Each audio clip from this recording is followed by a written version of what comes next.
কেমন খেললো হামজা চৌধুরী বাংলাদেশের জার্সিতে প্রথমবার ভারতের বিপক্ষে মাঠে নেমে?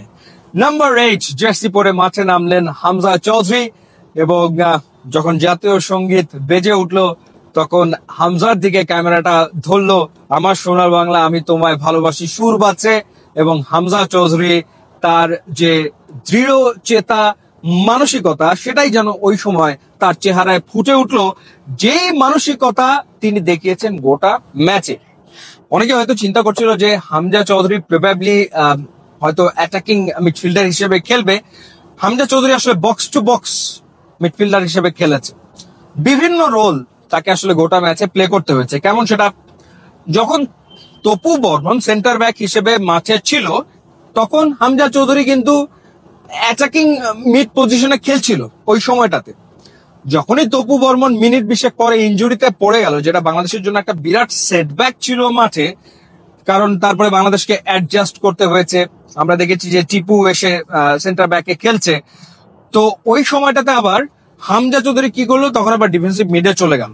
কারণ তপু বর্মনের মতো অভিজ্ঞ একজন রক্ষণভাগে না থাকলে সেই জায়গাটাতে যে একটা গ্যাপ তৈরি হয়, একটা ঘাটতি তৈরি হয়, সেটা মিট আপ করার জন্য হামজা চৌধুরী কিছুটা নিচে নেমে এসে ডিফেন্সিভ মিডফিল্ডার হিসেবে খেললো।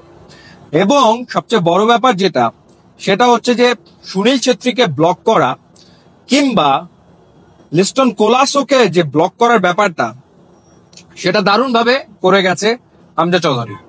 কোন রকমের কোনো স্পেস কিন্তু সুনীল ছেত্রী সেভাবে করে পায়নি এবং লিস্টন কোলাসোকেও দারুণ ভাবে আটকেছেন হামজা চৌধুরী এবং বক্স টু বক্স তাকে কিন্তু দৌড়াতে হয়েছে ফ্রম দ্য ভেরি বিগিনিং। মানে যেই মুহূর্তে খেলা শুরুর বাঁশি বাজলো এবং যেই মুহূর্তে খেলা শেষ হওয়ার বাঁশি বাজলো, পুরোটা সময় হামজা চৌধুরী কিন্তু দাঁড়িয়ে কোথাও থাকেননি, পুরোটা সময় দৌড়েছেন, প্রচন্ড রকম খেটে খেলেছেন এবং চেষ্টা করেছেন যে রক্ষণ দুর্গ ভালোভাবে সামলে রাখতে। সেটা তিনি পেরেছেন বলেই ইন্ডিয়া ক্লিয়ার কাট খুব বেশি চান্স তৈরি করতে পারেনি। তৈরি দু একটা করেছিল, একটা তো তারেক কাজী দারুণ দক্ষতায় ঠেকিয়েছেন, বাংলাদেশকে বিপদমুক্ত রেখেছেন। তারেক কাজী সুপার খেলেছেন, তারেক কাজী অসাধারণ খেলেছেন, কোনো সন্দেহ এ ব্যাপারে নাই।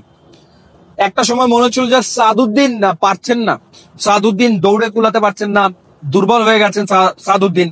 ওই সময় আবার সাদের ওই দিকটাতে গিয়ে হামজা চৌধুরী কভার আপ করেছেন।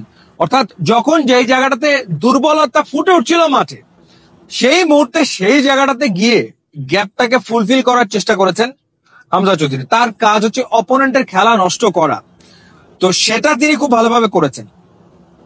ক্রিয়েটিভ মিডফিল্ডার হামজা চৌধুরী কিন্তু সেভাবে না, তার কাজই হচ্ছে অপোনেন্টের খেলাকে এক্সিকিউট করতে না দেওয়া, অপোনেন্টের যে প্ল্যান সেটাকে এক্সিকিউট করতে না দেওয়া, সেটা তিনি দারুণভাবে করেছেন। স্পেশালি এই যে দুজন প্লেয়ারের কথা বললাম, সুনীল ছেত্রী এবং লিস্টন কোলাসো, বলছিলাম যে এই দুজনের অ্যাটাক গুলো বাংলাদেশের জন্য বিপজ্জনক হতে পারে। এই ম্যাচে হয়নি, কারণ এই দুজনকে দারুণভাবে ট্যাকল করেছেন হামজা চৌধুরী।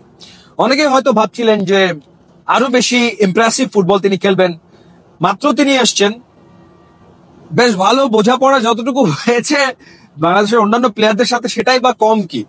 তবে অনেক ক্ষেত্রে বাংলাদেশের বাকি প্লেয়াররা যেটা করেছে সেটা হচ্ছে পুরোপুরি হামজা নির্ভর হতেও চায়নি মাঠে। তো অনেক ক্ষেত্রে তারা বল আসলে হামজা চৌধুরীকে দেয়ওনি। অনেকটা সময় তিনি চাইছিলেন প্লেয়ারদের কাছ থেকে বল, সেই সময় বলের যোগানটা তার কাছে আসলে যায়ওনি। দ্যাটস অলরাইট, কারণ মানিয়ে নিতে হয়তো আর একটু সময় লাগতে পারে।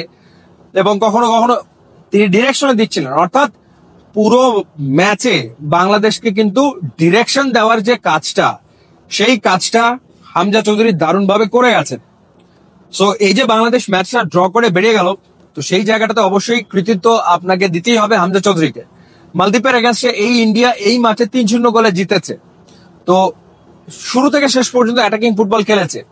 ম্যাচ শেষে মানোলো মার্কুয়েজ বলেছেন যে তিনি হতাশ এবং তিনি ক্ষুব্ধ ভারতীয় প্রত্যেক ফুটবলারের উপরে, কারণ তারা তাদের প্ল্যান অনুযায়ী খেলতে পারেনি। প্ল্যান অনুযায়ী খেলতে পারবে কেমন করে? ওখানে তো হামজা চৌধুরী তাদেরকে তাদের প্ল্যান অনুযায়ী খেলতে দেয়নি অনেকাংশেই। সো ডেফিনেটলি অভিষেক ম্যাচে আমার মতে হামজা চৌধুরী যথেষ্ট ভালো ফুটবল খেলেছেন, দারুণ ফুটবল খেলেছেন।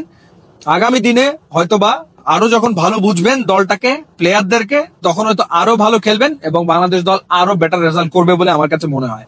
ইনস্টাগ্রাম লিঙ্ক আছে, যোগ দিলে খুবই খুশি হবেন। Thanks for watching.